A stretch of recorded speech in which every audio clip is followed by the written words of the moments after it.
Welcome back, everyone. An exciting week as we are preparing for the Super Bowl. So what's the first thing to come to your mind regarding the Super Bowl? Sure, there's the game, and the commercials are usually pretty good. But in my mind, the first thought is food, tailgating, and parties. Now, we all been to the parties that have your obligatory wings, nachos, and dip. But today, we're going to bring it up a notch, and I'm going to show you how to smoke a brisket and rock the party that you're going to. If you've ever had corned beef or pastrami, then you've had brisket. This large piece of flavor-packed beef is often cured or smoked and is one of the best cuts for braising and slow cooking. Let's talk about where this hefty piece of beef comes from and how to cook it. Brisket is a cut of beef taken from the breast and foreshank of the animal, just below the first 5 ribs. Brisket is usually sold without bone and comes in one of two sections: a flat cut, which is less fat but a higher price, and then there's a fattier point cut. Because it's a tough piece of meat, brisket requires long, slow cooking to break down the connective tissue that makes it tough, and the flavor is well worth the wait.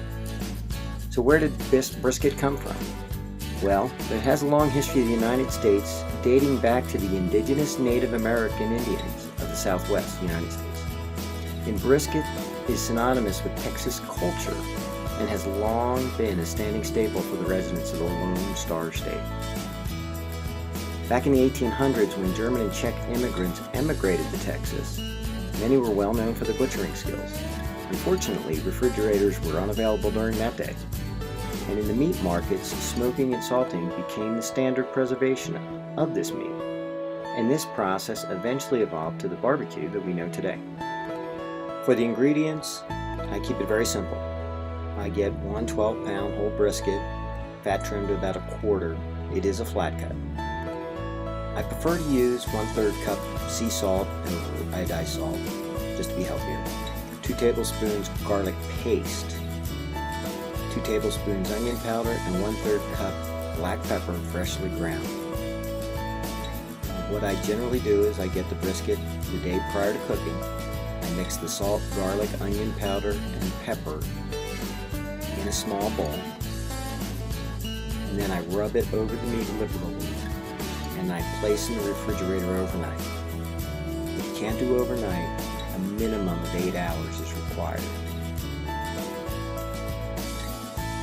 When ready to cook, I start the smoker with the lid open until the fire is established, approximately 3 to 5 minutes.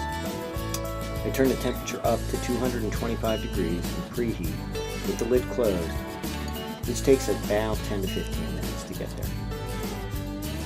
Once that temperature is achieved, I place the brisket, in this case fat side down, on the grill grate in the center of the grill. I smoke the brisket approximately 4 to 5 hours, and it's based upon it reaching an internal temperature of 160 to 165 degrees. Once 160 or 165 degrees has been reached, I remove the brisket from the grill and then wrap it in foil. I maintain the grill at 225 degrees until the brisket reaches an internal temperature of 203 degrees, which is going to take about 3 to 4 hours. So the total amount of time to cook this brisket is between 8 and 10 hours. When it's done and it's reached 203 degrees, I remove the foil from the brisket. I wrap the meat in a plastic wrap, and then I put foil over top of it and allow it to rest for 1 hour.